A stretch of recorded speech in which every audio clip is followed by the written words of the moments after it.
Who do you think has more to gain at this point from winning a Super Bowl? Is it Matthew Stafford or Jalen Hurts? No, Jalen Hurts. I mean, I don't even think this is close at this point. You're talking about going back to back. Like, that puts you in rare air anyway. And not only the situation of being able to go back to back, but in the circumstances in which you will go back to back. I mean, last year you think you had A.J. Brown reading a book on the sideline, and they catch heat, and they take it all the way through. They end up winning, beating Patrick Mahomes in the Super Bowl. Really not even a close game, and him getting the MVP and being able to take his team back there after all the scrutiny that he's faced this season with, A.J. Brown and the tweets and people being upset, and can he do it, can he not do it? And I look back at this and I go, man, all this guy does is win. And so when you think about the situation that his team is in, he has carried this team, he's done all the things right for this football team. I think you go back-to-back as Super Bowl champions, you're in a class all by yourself. And not only doing that, doing it in Philly under one of the most pressure-packed markets in the world, and playing with people who have been upset dang near the whole season. I would say, man, you have outdone yourself, sir. So I think if you look at it in totality, I would say that he has the most to gain from this win. Well, I'm going to say Matt Stafford, because his Hall of Fame case would be made if he finds a way to be able to win a Super Bowl. That gives him 2 championships since he arrived in L.A. in 2021. He was able to microwave the first one, the first year he got there, but then being able to get back to the championship rounds and find a way to get some more hardware, get another crack at being able to get a chance to win Super Bowl MVP. I think that makes the case for Matt Stafford being in the Hall of Fame. And to me, that is the pinnacle of pro football. It's not winning a Super Bowl, it's having your name enshrined in Canton. And Matt Stafford absolutely has an opportunity to do that with another ring. You look at his passing numbers, he's top 10 in the major statistical categories, so he'll have those numbers, but it's just a matter of him being able to add a little more hardware to his resume, because Matt Stafford right now, he doesn't have any all-pros, you know what I'm saying? He's only got a couple of Pro Bowls, but if he's able to get another Super Bowl on his resume, then all of a sudden now he's a Hall of Famer. Yeah, that's interesting. I wasn't even thinking Hall of Fame wise, for sure. I think that's a great point. Like I would not have thought, Matt. But to your point, because he has. There's only one starting quarterback that has won multiple Super Bowls that's not in the Hall of Fame. Yeah. As a starter. Right. And that's Jim Plunkett. Yep. That's it. You win multiple Super Bowls, you get in the Hall of Fame. Who has more to gain from winning the Super Bowl? Stephen A., what do you think? The Eagles and Jalen Hurts, or Matthew Stafford and the Rams? I think it's Stafford. I think when you see the kind of incredible year that he's having in Los Angeles this year, I think you got to take into account some of the conditions. The numbers are there when you look at what he's passed for in his career. He's thrown for, over 60,000 yards and all of this other stuff. His first 12 years in Detroit, think about how much this franchise struggled and what 0 postseason success they had. At no time did we look at Matthew Stafford and say it was because of him. We knew that he didn't have enough around him. We knew he was elite. He was an elite quarterback in the National Football League when the Detroit Lions were not winning games. Now think about the rarity of that, fellas and Shae. When you are a team and you have little to no success in the postseason, and everyone knows it's not the quarterback. Think about that. That's rare. That doesn't happen.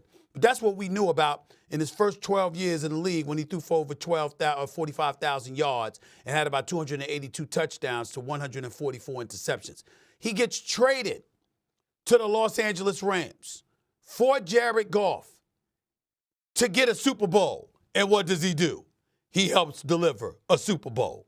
And now here he is, 3 years later, so 37 years of age, bad back, supposedly, and all of this other stuff. Leading candidate for MVP right now. Okay? Do y'all know that this man has not thrown an interception since week 3? I think that's what it is. Yeah. Over that span, he's thrown 25 touchdowns and no interceptions. I mean, the guy is having a spectacular season. We know what game he can bring to the table. But to back that up with a second Super Bowl championship, first of all, it's not just going to cement him, as a champion and a Hall of Famer. He's going to go down as one of the greatest quarterbacks we've ever seen. When he was with the Lions. Think about it. To add on. Think about it. Yeah, to add on to Stephen A's point, when he was with the Lions and I was covering the Bears, we used to call him Pad Stafford because that's what we felt like he was doing with the Lions, was just padding his stats. That's all there was to it. And now he goes to the Rams, obviously, and those stats actually pay off with W's. So let's ask this question now. Stafford right now is the favorite to win the MVP. Do you think it is Stafford and then a large gap with the rest of the quarterbacks in the NFC, or is there someone that's starting to catch up with him? No, I'm not going to say it's a large gap because Dak Prescott is playing out of his mind right now. Dak Prescott is number 1 in QBR, and he has the number 1 offense in the entire NFL. George Pickens has as many receiving yards as the entire receiving corps for the Pittsburgh Steelers. Yeah. Like Dak Prescott has been unbelievable this season. Well, that ain't saying much. Probably would be better if CeeDee Lamb, his number 1 wide receiver, could catch the damn ball. Yeah. So, I mean, Dak Prescott, what he's been able to do in terms of shepherding this team through adverse circumstances, the best player on the team being traded at the eve of the season, the tragic passing of Marshawn Nealon, to find ways to be able to keep this thing afloat, for the Dallas Cowboys to even be in the conversation for the postseason this year at this point is a testament to the greatness that Dak Prescott has displayed this year. So even though I would still give the nod to Matt Stafford in terms of who's having the better season, Dak Prescott is right there. Yeah, when you start talking about large gaps, I mean, even Sam Darnold, like you think about the numbers that they put up in Seattle. I mean, these guys are playing good football. Like, no large gap. And here's the thing: you're talking about Sean McVay and an explosive offense and all the pieces and parts. Like, Dak Prescott's had a bad defense that he's had to play with, right? So you flip it around. Like, the Seahawks have given Sam Darnold and JSN all these opportunities. They're taking full advantage. I mean, Sam Darnold might break Calvin Johnson's record with JSN. Yep. All right, we got 6 weeks left, and the playoff races are heating up with some unlikely teams on the outside looking in. The Texans have won 3 straight to stay in the playoff hunt, with the Chiefs and Lions getting huge comeback wins on Sunday to stay alive. And so, Canty, here we are, week 13, right, in the NFL coming up. Who are the scariest teams right now currently in the playoff hunt? It's the teams in Texas. It's the Houston Texans and the Dallas Cowboys. I'll start with the Texans first. They got guys up front that can hunt. Oh, yeah. Will Anderson Jr. is flying under the radar. I know a lot of people are paying attention to what Myles Garrett is doing, what Brian Burns with the New York Giants are doing. Get a load of Will Anderson Jr., because Josh Allen did on Thursday Night Football. It didn't go so well for him. Josh Allen sacked a career high 8 times. Yep. It was the 3rd time in his career where he was held to no touchdowns passing or rushing and having multiple turnovers. They made him look very, very human, and that's the reigning defending MVP. They've won 3 straight games with backup quarterback Davis Mills. 2 of those victories against teams that are currently in the playoff picture right now. And it would have been 5 straight games had their quarterback, C.J. Stroud, not got knocked out in the first quarter against the Denver Broncos, and that was a 3-point game that went in Denver's favor. So there's a lot to like with the Houston Texans. If they get C.J. Stroud back with this upcoming game, Week 13 against the Indianapolis Colts, you need to look out, because the Texans are the team that nobody wants to play in the AFC. The NFC, it's really simple for me with the Dallas Cowboys. I don't think they're going to get to the playoffs, but they're going to play spoiler for a lot of teams. And as Mel Kiper always says, if you can't beat them, you can't block them. Well, the Dallas Cowboys, now that they got Quinnen Williams, they're hard to block. And, of course, with that offensive line, with all those first-round draft picks named Tyler, they can block people up. And so the Dallas Cowboys now, that offense has balance. Dak Prescott has a little bit more margin for error because you got a defense that can get some stops. And we saw what that looks like in Week 12 against the Philadelphia Eagles. So the Dallas Cowboys, the Houston Texans are teams that are going to give opponents tough times down the stretch. Stephen A? I'm going to go with CC on this in terms of the Houston Texans. I haven't seen a defense like that in a long time. The way those brothers can get at the quarterback. I mean, Will Anderson is something special. These brothers are no joke. This defense is ferocious. They've got speed. They hit. They're rough riders. They're very physical. They come after you. And you get the impression, I'm not speaking in a literal sense, fellas, but you get the impression that just give them 14 points. They got you. They got you. You ain't getting anything this way. I mean, they come at you like that. And you understand they're doing this without C.J. Stroud. So C.J. Stroud comes back, and he shows you anything relevant or close to the potential he showed you a couple of years ago or so, okay? Houston could be deadly. I view them as my sleeper. You do not want to play this team, not that defense. They are something to behold. I really believe that. The only team I would say when you talk about the Texans, and I think their defense is legit, even with Stroud coming back, I would say probably I would lean towards the Chiefs. Like the Chiefs, the scariest team that's in the hunt, that's outside of it right now. I mean, the Kansas, they've been to a Super Bowl, 7 times, whatever or AFC Championship 7 times in a row, whatever this crazy number is. They whipped the Colts. I did not expect that kind of game to go down that way. They played physical. Hunt got involved. It feels like as the year progresses, Andy Reid gets back to that Chiefs conversation of running the football first and then taking it through Mahomes. And their defense, they locked up Jonathan Taylor. And so I get that they've been sporadic this season. And they haven't won many one-score games, but if you're going to tell me who's scary and you got to dial up the team that just always finds a way with Mahomes back there, they're scary to me as well. Kansas City, what a great segue. We talked earlier about the Cowboys. Cowboys and Kansas City are going to face off against one another on Thanksgiving Day. And so was it a must win for the Cowboys? Everyone here thought maybe not. They just got to win one of their next 2. But now for Kansas City on the flip side, is Thursday a must win against Dallas? What do you think, Casey? No, it's not a must win against Dallas. It's more of a must win for them the week after that against the Houston Texans, which starts a streak of 5 straight. Not to the board. You're going to the board. Yeah, I got to go to the board. So this Dallas Cowboys game, it's great for ratings. Not necessarily a gotta have it for the Kansas City Chiefs. This one right here is the one you got circled because the Kansas City Chiefs are looking up at the Houston Texans when it comes to playoff standings. If they're able to get that win, that's going to be a big one. The Chargers game as well, that's another one. The Chargers beat them the first game of the season down there in Brazil. So win or loss against the Chargers? I'm going to give them a win against the Chargers. Okay. Okay, and then I'm going to give them a win against the Tennessee Titans. What's understood ain't got to be said. This one becomes interesting against the Denver Broncos. Denver Broncos got the best of them in Mile High. The Denver Broncos have played them really well the last few seasons. I'm going to actually give that game to the Denver Broncos, and then I'll give them the win against the Las Vegas Raiders. So that becomes the key to me. 10-7, it's right on the fringe of whether or not it gets them in. They're contending with teams like the Jacksonville Jaguars, like the LA Chargers, like the Buffalo Bills for those 3 playoff spots in the wild card. They're not going to be able to catch up with the Broncos in the division. So I think the Kansas City Chiefs have a path to get in, but they have no margin for error, and likely they're going to need some help. So if they lose to the Cowboys and they lose to the Broncos, like Cece just said, that would give them a 66% chance to get in. Go ahead, Stephen A. I believe they're beating the Cowboys. I believe they lose to the Texans, and then they run the table and win the rest of their games.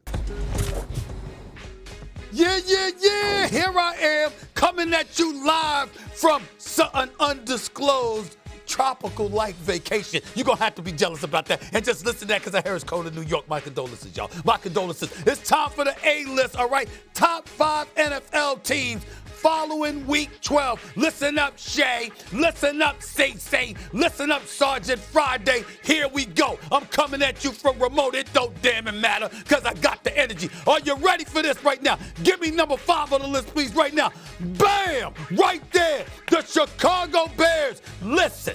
I understand you want to take into account an absence of stiff competition because the first team they beat with a winning record, they just beat the Pittsburgh Steelers. But here's the bottom line. They're like plus 19 or 20 in turnover differential, okay? You understand fourth quarter comebacks. You understand they got a young stud in Caleb Williams that's showing you that the brother is ascending, okay? They're opportunistic. They've got a running game. They've got exceptional coaching. And even though we want to bloviate about the Detroit Lions and about the Green Bay Packers, who's in first place in the NFC North? That would be the Chicago Bears. We want to rave about the Dallas Cowboys and what the Dallas Cowboys can do.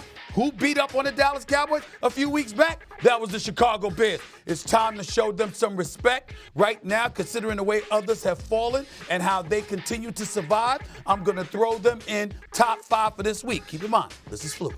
The list is fluid. Let's go to number 4 on the list, please, right now. Give it to me.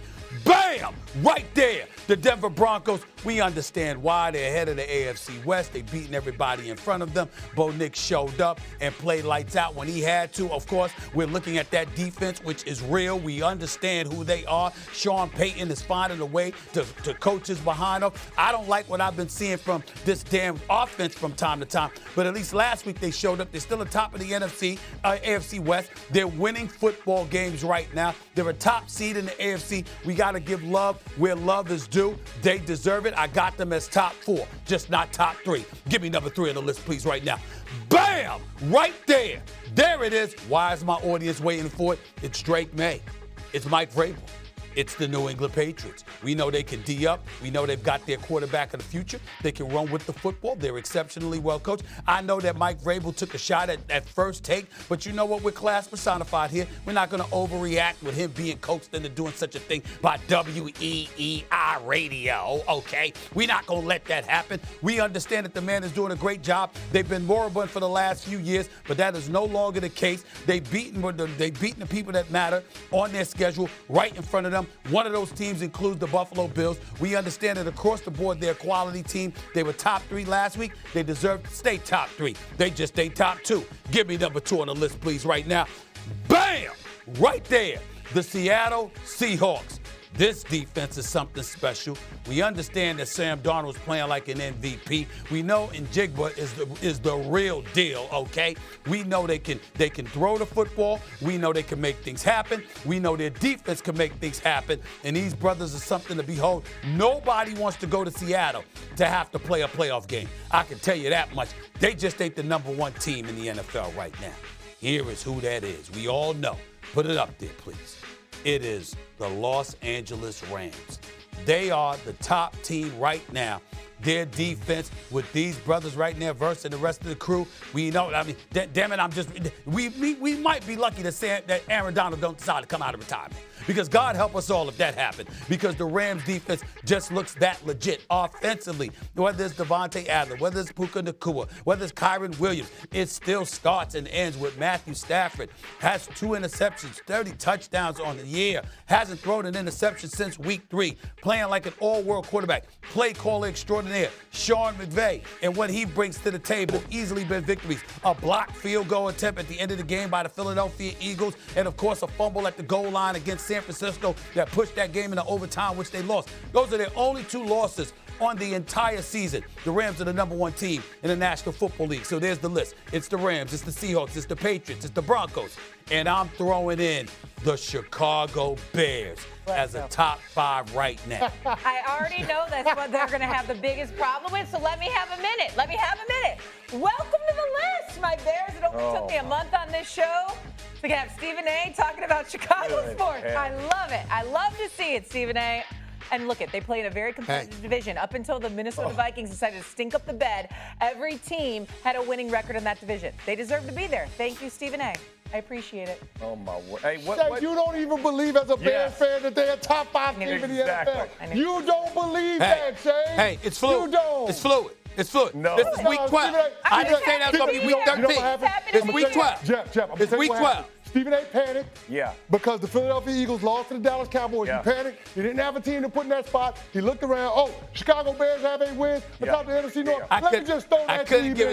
Let me just put that team in there. I'm not putting the Eagles on that list. Let me take you a little deeper. You know what he thought? Large market. Everybody would. Let's go Bears. Let's go. We throw it in there. My man likes to work the numbers. He likes to do They're not going to give you some freebies in Chicago just because you put the Bears in the top 5. No. You ain't getting free home runs. They don't have to worry about it. It's too cold in Chicago. I ain't looking for no freebies. I ain't going there. Stephen A. This was the only team with a winning record coming into Week 12 that had a negative point differential. The only team in the NFL coming into last week. And they still won. They still find a way to win. Congratulations to them. They still won. But what I know is that's a house of cards with the Chicago Bears. Yeah. The second easiest strength of schedule up until this point. That is a house of cards. So who are you going to put there, okay? I can take you want to go or you want me to go? For it. So 5, I had San Fran, and the other 4 I had the same teams, just in a different order. I had San Fran at 5, I had the Seahawks at 4, Broncos at 3, Patriots at 2, and Rams at 1. So 4 out of 5 is really solid. It's really solid, but with the numbers. But I would put the Niners. Listen, the Niners have won with 2 different quarterbacks and one that's struggling, and they're still finding ways to win. They beat the Panthers. This is a good. 49ers are a good football team, well coached. And listen, you even said it. They end up beating the Rams, man. I get it feels injury related. Okay. The argument about the Rams is different, but I don't like San Francisco just looks shaky to me. I mean, You think the Bears look more solid than them? Yeah, I was about to say. What are you drinking mimosas down in that tropical thing? Got little drinks with little hats in or whatever? I see a cat in Caleb Williams that's ascending. I see DJ Moore and Odunze and those brothers balling. I see a defense that's been opportunistic. I tell you that much. No, you sipping on mimosas. Stop. Caleb Williams has gotten better. Every game he's gotten better. I'm not saying that Caleb. Much better from the pocket. Let's relax a little bit with the snide eye I see over there. Well, first of all, I'm just going to put this out there. Go back and watch the film for that game from the Pittsburgh Steelers. Caleb Williams missed some open receivers, open throws that he's got to put on those guys. He ain't making them. And then, of course, he gifted the Pittsburgh Steelers 7 points. But you got San Francisco in there with Brock Purdy throwing 3 interceptions in the first half. I'm not caping for the San Francisco 49ers. That was just Saturday. It shouldn't be that confusing. We don't look anything alike. What are you talking about? So who you got at 5? Stephen A, it's a team we already talked about on this show. I'm putting the Houston Texans at number 5.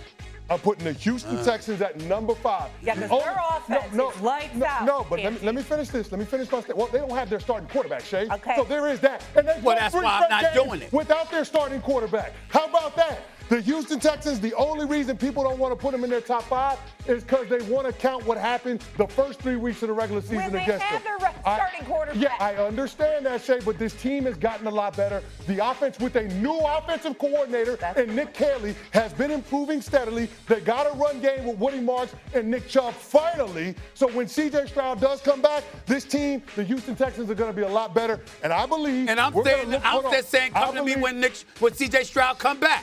That's all I'm saying. Come to me when C.J. Stroud comes back. We just going to beat all these playoff teams like the Jacksonville Jaguars and the Buffalo Bills. And we'll see about the Indianapolis Colts this week. That's what they going to do. They beat good teams. They're playing their best football at the right time of the season. So 6-5. So 6-5. And battling for a playoff spot compared to 8-3 and being the top of your division. You going to do that? Stephen A, it's not standings, it's power rankings. It's not standings. These are power rankings. I know that. Who is playing the best right now? So take but that's what I say, and then y'all get. But when I say it, y'all get on me. See, you and that damn Sergeant Friday, y'all be flipping it up. When I do that, then y'all turn around and y'all say, nah. Oh, who's leading the division? I mean, are you seeing this, Stephen? What you going about? And then I do that, you say, oh no, it's not standings, it's power rankings. Y'all flip it up week to week. Yo, both of you. You do that all the time. It's fluid. It's fluid, Stephen A. It's fluid. We try to keep it real with you. It's fluid. So the only spot we all have issue with, I don't, but it's 5, okay? Yeah. Fine. So pretty good. Pretty good overall. That's the best list you've had all season. Pretty good list. Quick grade. What would you give them? I'm going to give them an A-. A-. A- as well.